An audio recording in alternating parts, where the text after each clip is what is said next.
We start with the unit Laplace transform, which is comes in CO4, that is unit 4 of our syllabus. Come to the point. The definition of Laplace transform is Laplace of any function ft is defined by the integral 0 to infinity e to the power minus pt ft dt. Obviously it comes as a function of p. ये एक p का function आएगा. यहां पर आप एक चीज note करिएगा कि एफ पी की जगह कुछ ऑथर्स जो हैं s का भी यूज करते हैं, तो एग्जामिनेशन में या पेपर में f ऑफ s भी लिखा जा सकता है. तो note down f of s, ये भी आ सकता है एग्जामिनेशन में, क्योंकि कुछ ऑथर्स जो हैं इस p की जगह s को भी यूज करते हैं.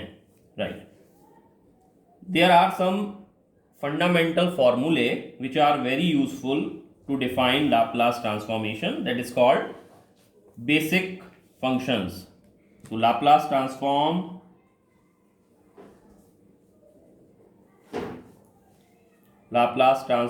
of some standard function. तो याद रखिएगा स्टूडेंट्स कि लाप्लास ट्रांसफॉर्म को करने के लिए इन फंक्शंस के लाप्लास ट्रांसफॉर्म याद रखना बहुत जरूरी है. पहला, फर्स्ट ऑफ ऑल, अगर हम पहले फंक्शन की बात करें तो वो है 1 का Laplace transform of 1 which is equals to 1 by p. यहाँ पर एक चीज नोट करने वाली ये है कि जो लाप्लास ट्रांसफॉर्म हम डिफाइन कर रहे हैं ये हर एक वैल्यू p के लिए डिफाइन नहीं हो सकता. ये इंटीग्रल जो है हर एक वैल्यू हर p की वैल्यू के लिए एग्जिस्ट नहीं कर सकता. तो एक कंडीशन लगा देते हैं कि जिन p की वैल्यू के लिए एग्जिस्ट कर रहा होगा वो इसकी कंडीशंस में आ जाएंगी. तो जैसे 1 के लाप्लास ट्रांसफॉर्म 1 बाई पी होगा, लेकिन p 0 से बड़ा होना चाहिए. ये क्यों होगा ये मैं आपको भी इसके प्रूफ में डिफाइन भी कर दूंगा. सो नोट डाउन, प्रूफ पर आए.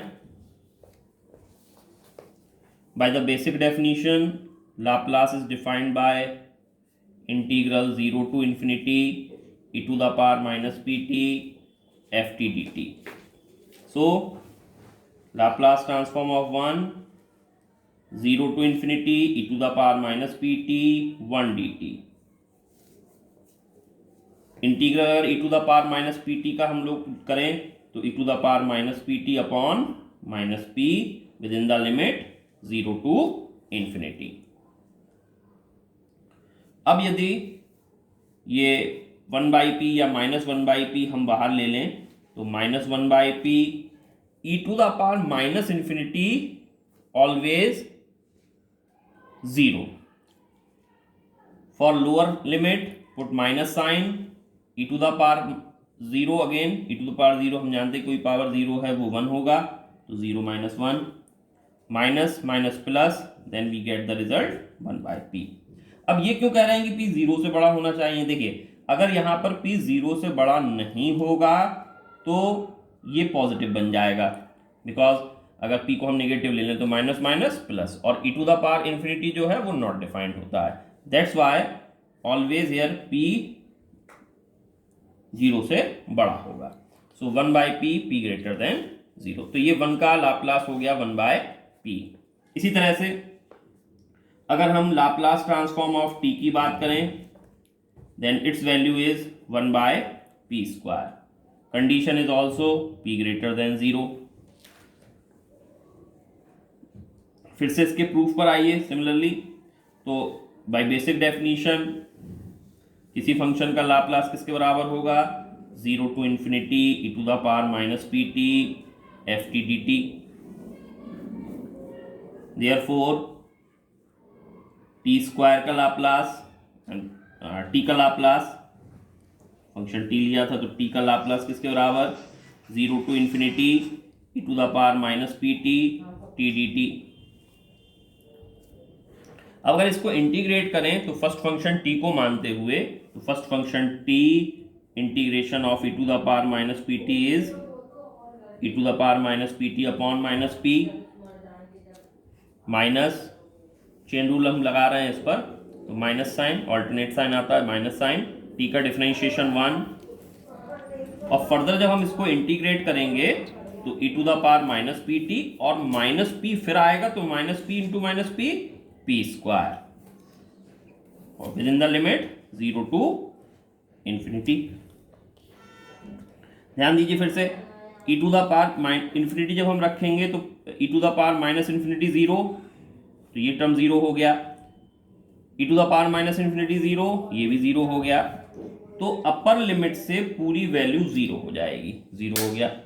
अब आ जाइए लोअर लिमिट पर, तो because of T it become 0, तो इसलिए जो पहला टर्म है इस एक्सप्रेशन का वो लोअर लिमिट से 0 वैल्यू असाइन कर देगा, 0 वैल्यू दे देगा। लेकिन जब हम इस वैल्यू पर आएंगे, इस पॉइंट पर आएंगे, अगले टर्म पर आएंगे, तो जैसे मैंने ये one by p square already है यहाँ पर, तो लोअर लिमिट का 1 बाई ये माइनस माइनस प्लस कर दीजिए 1 बाई पी स्क्वायर, और e to the power 0 is 1। जैसे हमें पता था कि वैल्यू 1 बाई पी स्क्वायर आनी है, तो प्रूफ में भी हम लोग उसको लेकर आ गए 1 बाई पी स्क्वायर। कंडीशन देखिए फिर वही रहेगी, p ग्रेटर देन 0। क्यों रहेगी? वो अभी जैसे ऊपर हमने डिफाइन करा था कि अगर p निगेटिव हो जाएगा तो ये वैल्यू एग्जिस्ट नहीं करेगी। That's why the limit the Laplace transform of t is 1 by P square. Next आइए number third, Laplace of t to the power n। अब इसको जनरलाइज कर दिया हमने, t पर पावर को जनरलाइज कर दिया, तो ये रिजल्ट दो तरीके से दिया जाता है।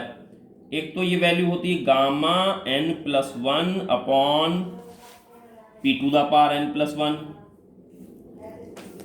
यदि n माइनस 1 से बड़ा हो, और same result n factorial upon p to the power n plus 1 के बराबर होता है। इसमें कंडीशन क्या है कि n पॉजिटिव इंटीजर होना चाहिए। n कैसा होना चाहिए? पॉजिटिव इंटीजर होना चाहिए। दोनों ही केसेस में p की वैल्यू 0 से बड़ी होनी चाहिए। ये इंटीग्रल के एग्जिस्टेंस के लिए कंडीशन है कि p ग्रेटर देन 0। प्रूफ पर आते हैं। By basic definition we all know that किसी फंक्शन का लाप्लास किसके बराबर? 0 to infinity e to the power minus P t f t d t होता है, राइट? तो 0 to infinity e to the power minus P t, अब function क्या था? t to the power n था हमारे पास, t to the power n d T.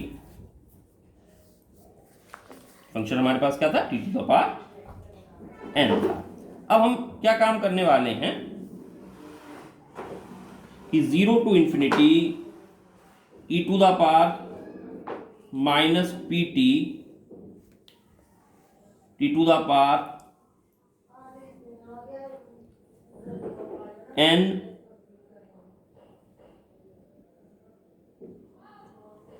Plus 1 minus 1 plus 1 लिख सकते थे ऐसा, e to the power minus P t t to the power n minus 1 plus 1 d t लिख सकते थे। और यदि आपको पता हो कि गामा n की अगर हम डेफिनेशन दें तो गामा n किसके बराबर होता था? 0 to infinity e to the power minus x to the power n minus 1 d t के बराबर होता था। तो यहाँ पर अगर हम एक काम करें कि इस pt की जगह कुछ सब्स्टिट्यूशन कर दें, तो यहाँ पर इस स्टेप को जो हम हैं अभी फिलहाल के लिए ना लेकर, इस स्टेप को हम अभी नहीं लेते हैं, और pt की जगह मैं कुछ सब्स्टिट्यूशन कर देता हूँ, y लिख दीजिए, x दे दीजिए, जो भी आपका मन हो। तो पुटिंग, क्योंकि मुझे इस स्टेप, क्योंकि गामा में कन्वर्ट करना है और गामा की डेफिनेशन हमारे पास ये होती है, तो इसी स्टेप पर हम आके आते हैं। तो पुटिंग pt को हमने x पुट कर दिया, तो अगर pt को x पुट कर दिया तो p dt क्या हो जाएगा? dx हो जाएगा। ये याद रखना है हमें, ये बाद में हम यूज करेंगे, इसको याद रखना। तो ये लाप्लास क्या हो जाएगा? 0 टू इंफिनिटी हो जाएगा, e to the power minus x हो जाएगा। तो देखिए वहाँ पर जो हमने गामा की डेफिनेशन डिफाइन करी थी तो वो चीज़ हमारे पास आ गई e⁻⁻x। टी किसके बराबर, x/p के बराबर, x/pn, और dt किसके बराबर, यहाँ से dt किसके बराबर हो जाएगा, dx/p के बराबर हो जाएगा। अगर टोटल डिनोमिनेटर में p की पावर हम काउंट करें तो p⁻n ये है और p ये है, तो 1/p⁻n+1, और बाकी क्या आएगा, ये आएगा p⁻−x x⁻n dx आ जाएगा। अब थोड़ा सा सिंपल लगने लगा क्योंकि हम ऊपर गामा को डिफाइन कर चुके थे, तो इसी फॉर्म को लाते हुए हमने n+1 -1 लिख दिया। क्यों लिखा ये आप समझ चुके होंगे, क्योंकि गामा की डेफिनेशन ये थी। अब अगर मैं कंपेयर करूं गामा n से, तो इन प्लेस ऑफ n यहां पर n+1 है, तो ये क्या कहलाएगा, गामा n+1 कहलाएगा, और ये रिजल्ट हमें प्रूफ हो जाएगा। अच्छा, इससे पहले अगर आपको याद हो, जब हमने पिछले सेमेस्टर में पढ़ा था बीटा गामा फंक्शन, तो वहां डिफाइन किया था कि गामा n+1 n फैक्टोरियल के बराबर होता है। कब, यदि n पॉजिटिव इंटीजर हो, यदि n पॉजिटिव इंटीजर हो। इसको हम कैसे समझ सकते हैं, इसको हम ऐसे समझा जा सकता है कि गामा n+1 जब हम कहते थे तो वो n गामा n होता था n गामा n। देन अगर मैं कहूं कि गामा 5, तो गामा 5 आप कहेंगे भाई इस डेफिनेशन से तो 4 गामा 4 होना चाहिए, 4 गामा 4 तो 4 ये, गामा 4 3 गामा 3, गामा 3 इसी तरीके से 2 गामा 2। अब गामा 2 किसके बराबर, 1 गामा 1, और गामा 1 की वैल्यू 1 होती है, तो 4 3 2 1 ये किसके बराबर, गामा 1 1 होता है, तो 4 3 2 1 किसके बराबर हो गया, ये किसकी डेफिनेशन हो गई, 4 फैक्टोरियल की हो गई वैल्यू, 4 फैक्टोरियल। तो इस तरह से हम देख सकते हैं गामा n+1 किसके बराबर लिया जा सकता है, n फैक्टोरियल के बराबर लिया जा सकता है, जबकि n कैसा होना चाहिए, पॉजिटिव इंटीजर होना चाहिए। अब बिल्कुल इसी तरह से अगर हम कुछ और बेसिक फंक्शंस लेते हैं जिनके प्रूफ यहाँ पर डिस्कस ना करके, अगर आपको किसी कोई प्रूफ की ज़रूरत हो तो मुझे प्लीज़ मेंशन कर दीजिए व्हाट्सएप पर नंबर पर मेरे, मैं उसका प्रूफ जो है वो आपको समझा दूंगा। तो बिल्कुल इनके प्रूफ में कोई ऐसा बहुत ज़्यादा कॉम्प्लिकेशंस नहीं हैं। जैसे अगर मैं लाप्लास ऑफ e⁻at की बात करूँ तो वो होता है 1/p-a। कंडीशन बस यहाँ पर p > a हो जाती है। इसी तरह से अगला जो बेसिक फंक्शन है दैट इज sin at। तो sin at का लाप्लास जो है वो a/p² - a² हो जाता है, p² + a² हो जाता है, कंडीशन p > 0। तो sin at का लाप्लास a/p² + a²। इसी तरह से cos at का लाप्लास ये बराबर होता है p/p² + a², जबकि p 0 से बड़ा हो। अगर साइन हाइपरबोलिक at की बात की जाए, जो कि अगला इसका बेसिक फंक्शन की तरह ही है, तो ये वैल्यू होती है a/p² - a², p > mod a।